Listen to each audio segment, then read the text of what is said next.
It's the European trial of the century. 6 young girls vanish without a trace, snatched from their families. They are raped, tortured, and locked in a cage.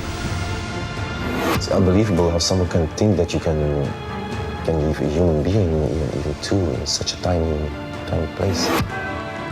The crimes were so horrific, they sent the country of Belgium reeling into national mourning,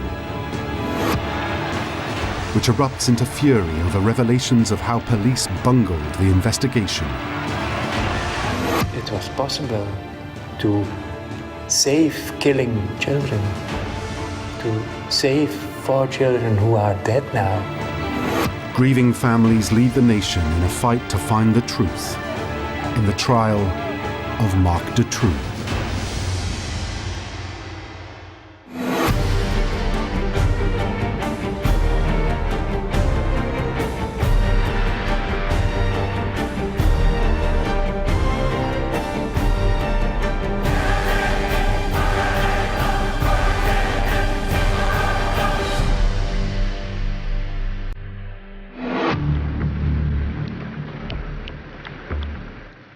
March 2004, the Court of Assize, Arlon, Belgium. 44-year-old Marc Dutroux arrives to stand trial. Today, the parents of the children he is accused of kidnapping, raping, torturing, and murdering see him face to face. Dutroux elicits loathing that verges on violence, so a specially built compartment shields him behind bulletproof glass.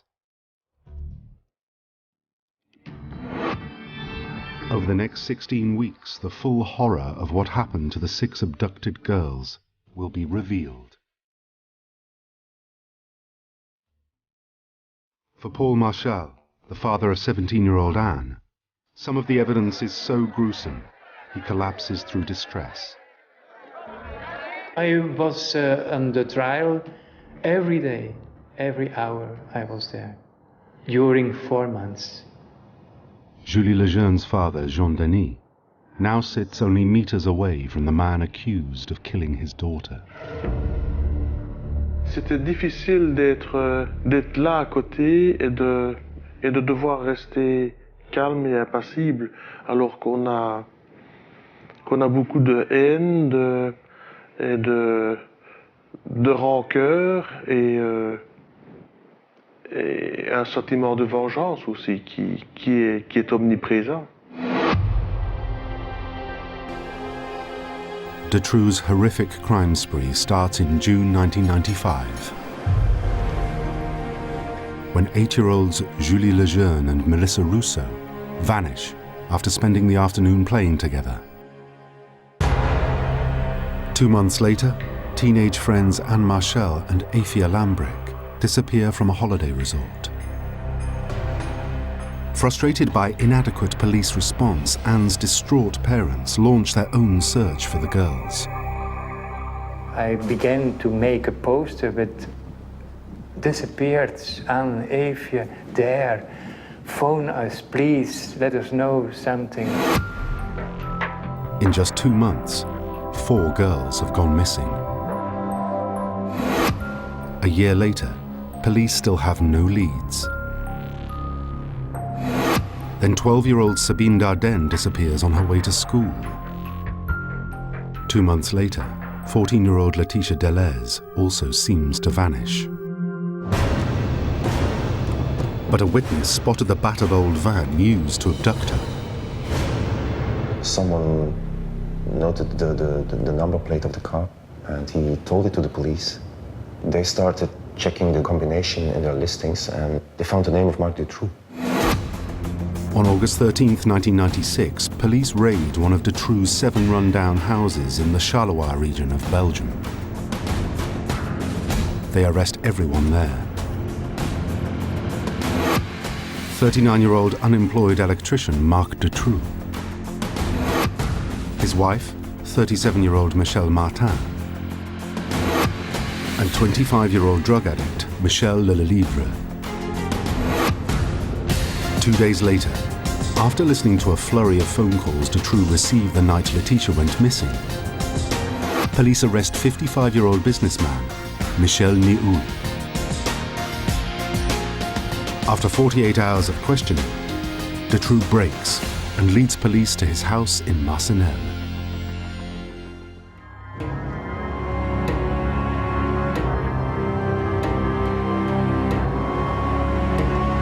In the basement, they find 2 young girls.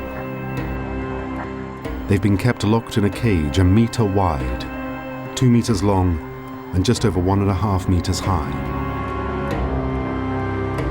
They are 14-year-old Laetitia Deleuze and 12-year-old Sabine Dardenne. Laetitia had been in the cage for almost a week. Sabine had been there for nearly 3 months.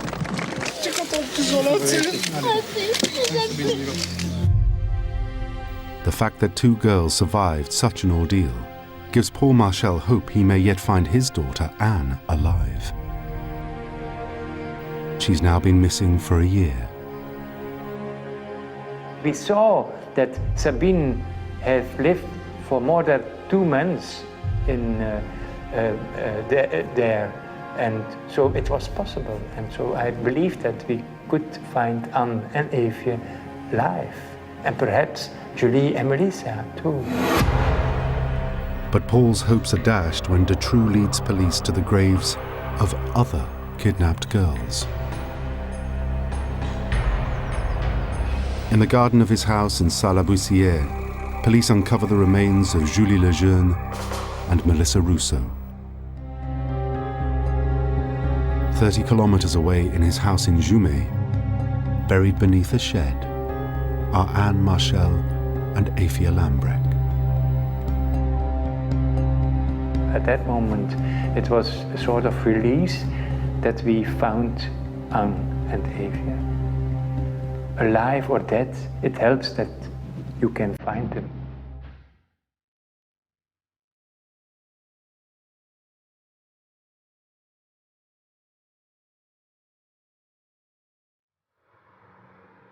At the girls' funerals, the nation comes out to grieve.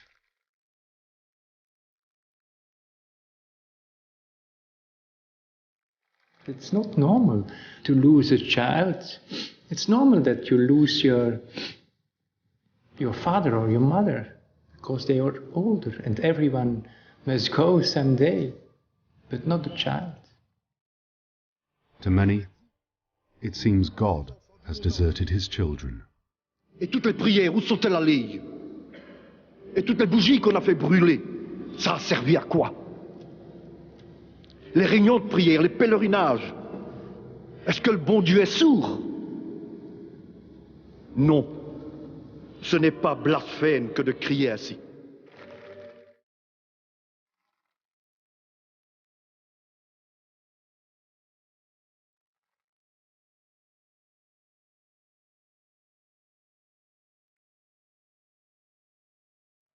In the weeks that follow the funerals, the public mood shifts. Profound grief turns to anger as it's revealed that police incompetence on a breathtaking scale is partly to blame for the terrible deaths of these 4 innocent girls.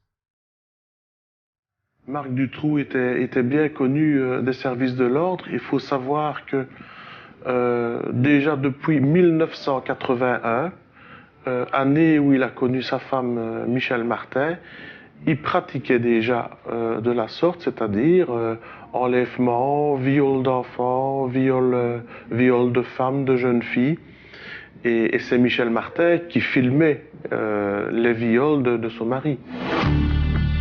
Dutroux was released in 1987 after serving just 6 of his 13-year sentence for kidnapping and raping children. In fact, the police had placed him under surveillance 2 weeks after the disappearance of the first 2 girls, Julie and Melissa. They put the camera in front of his house. They followed him during several weeks. And he incredible thing is that during this operation, he kidnapped 2 other girls on an Evia, but they didn't, for some strange reason, they didn't notice. Evia tried to escape. She was naked on the roof of the house at a certain moment. But the camera didn't pick up the image.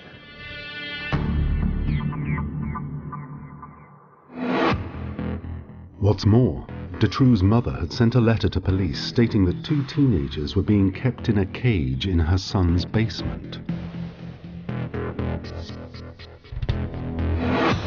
And most incredible of all, officers raided Dutroux' Marcinelle house twice, specifically looking for the kidnapped girls.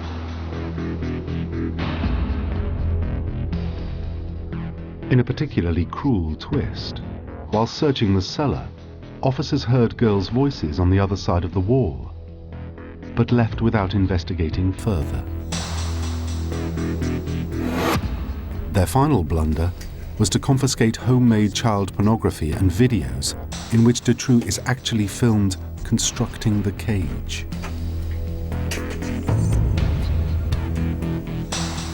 They never watched the tapes. Moi, j'ai difficile à croire ça. C'est pas possible qu'il y ait que des incompétents et que les incompétents ont travaillé dans notre affaire. Most of the Belgian people agree with Jean-Denis. Rumors of a police cover-up start to circulate. They are reinforced when Marc Dutroux presents his defense. He claims he didn't act alone and is part of a paedophile network with high-level government connections. A network is when several people together do a handle in abusing, violating children for money, for a lot of money. And I'm sure that it exists. Now, an important new player enters the scene.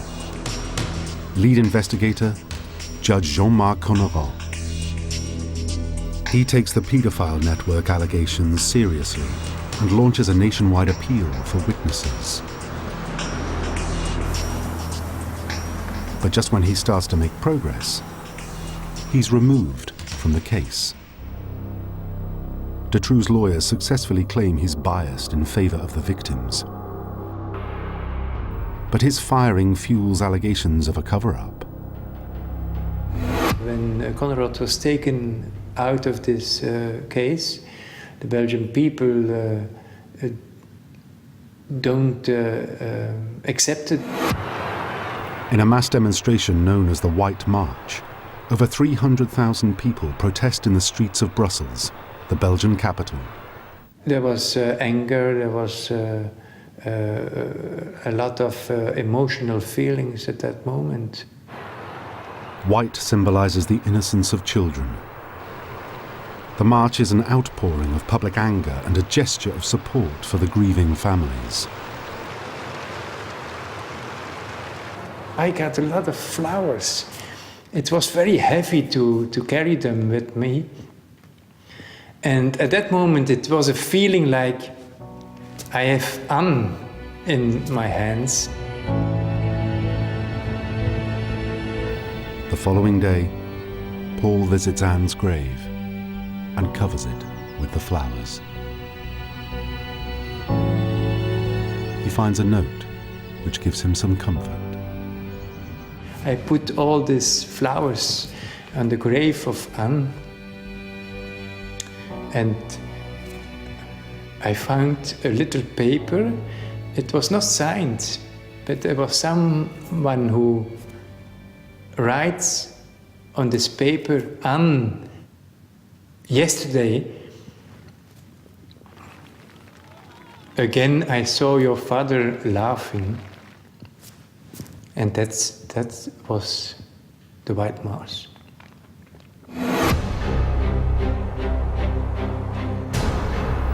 Despite the public outcry over the case, it's not until 2004, 7 years later, that Marc Dutroux is brought to trial. The 47-year-old is charged with conspiracy, kidnapping, rape and murder. His now ex-wife, 44-year-old Michel Martin, is charged with conspiracy, kidnapping and rape.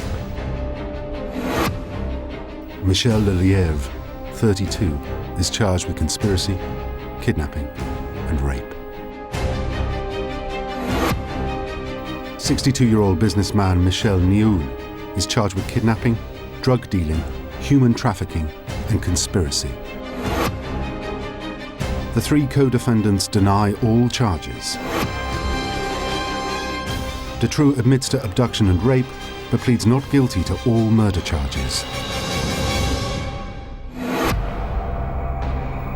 The court first hears the traumatic account of how 8-year-old friends Julie Lejeune and Melissa Rousseau were kidnapped and for 8 months kept in a cage in Dutroux' basement. You couldn't stand up. It was like that big, that high. You wouldn't even put a dog in such a tiny place. In November 1995, Marc Dutroux was sent to jail for car theft. The 2 imprisoned little girls were left in the hands of Dutroux' then wife, Michel Martin. Marc Dutroux is in jail, and the kids are alone in that house, in this cage. And at that moment, as far as we know, he asks his wife, Michel Martin, to bring them food. By the time Dutroux is released 4 months later, Julie and Melissa are starving to death, barely clinging to life. As far as we know, when Marc Dutroux comes out of jail, the boat is still alive. But they die on the same day, and he buries them in Sarre-la-Buissière. Michel Martin confesses that she brought food to the house for her dogs, but she didn't feed the children.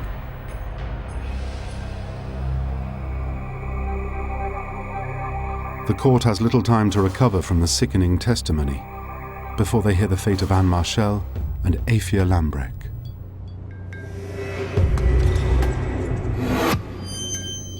The 2 teenagers were kept in Dutroux' house in Marcinelle for about 10 days, where they were repeatedly raped. Then they were driven 30 kilometers to Jumet in the north of Charleroi. They've been given medication to sleep, and then they've been buried. They have been buried alive. The explanation of Marc Dutroux was, after all, we discovered that they were too old for what we were looking for. There is no let-up in the horror.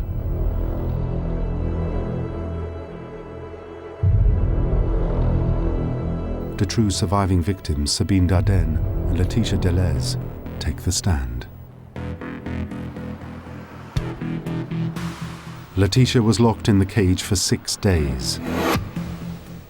She recounts how she was led up from the cellar, chained to a bed, and raped.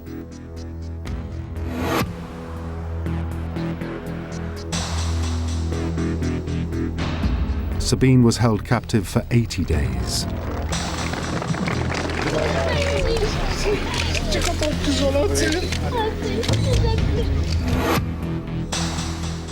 Her testimony reveals how Dutroux tortured her psychologically as well as physically.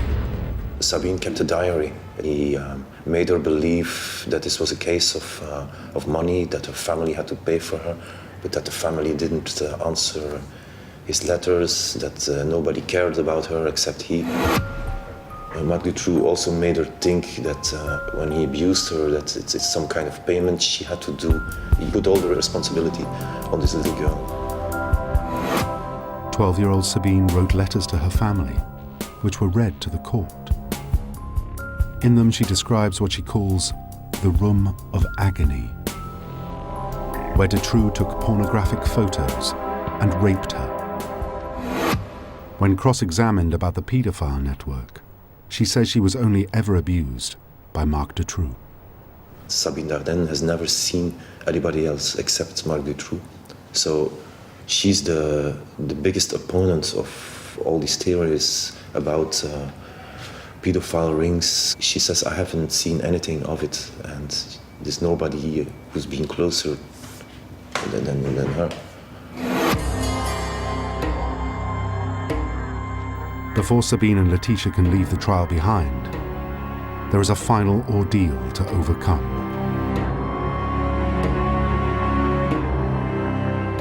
C'est moi qui ai demandé que la cour d'assises puisse aller visiter cette cache pour qu'on se rende compte du machiavélisme. The victims' parents, as well as all the accused, make the journey to the house in Marcinelle.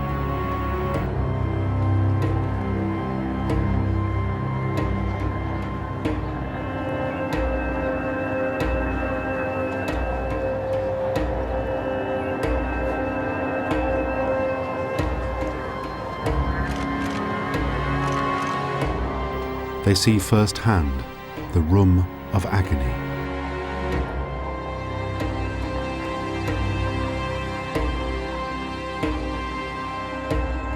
Downstairs, they enter the dungeon-like basement.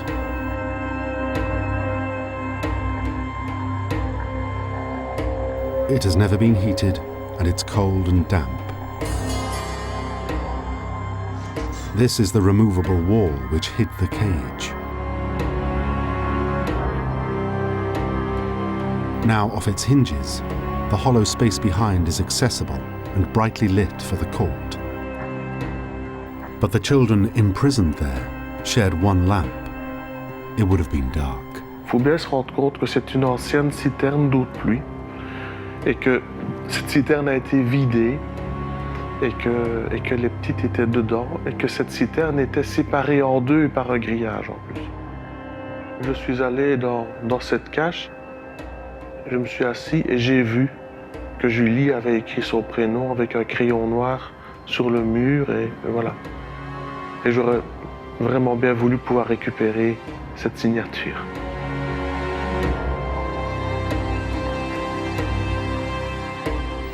This is where Julie and Melissa starved to death.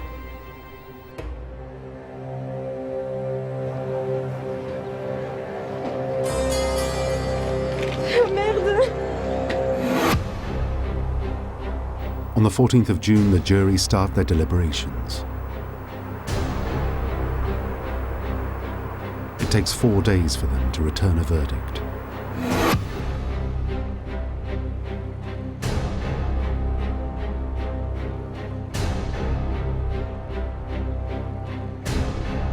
Question numéro 11, oui.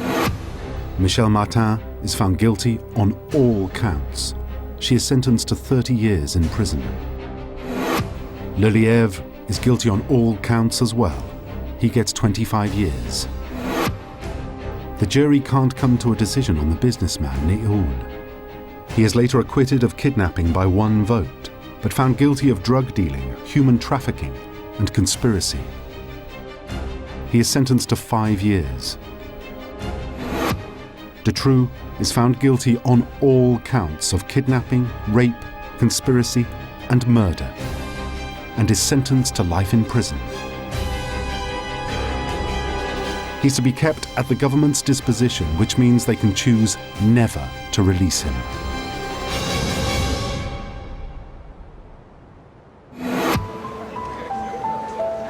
After the verdict, there is relief outside the courthouse. For Betty and Paul Marchal, it's been a long time coming. After almost 9 years, but now I'm feeling better, much better. For the 2 young women who survived Dutroux's dungeon, the verdict brings justice, but it cannot end their suffering. Libérée d'un poids, je dirais pas ça parce que je vais quand même vivre avec encore des années. I wouldn't say that it has lifted the weight off my shoulders, because I will have to live with the memory for many years to come. But at least I've been listened to. I was heard. And now I will get on with my life as before. It's done now.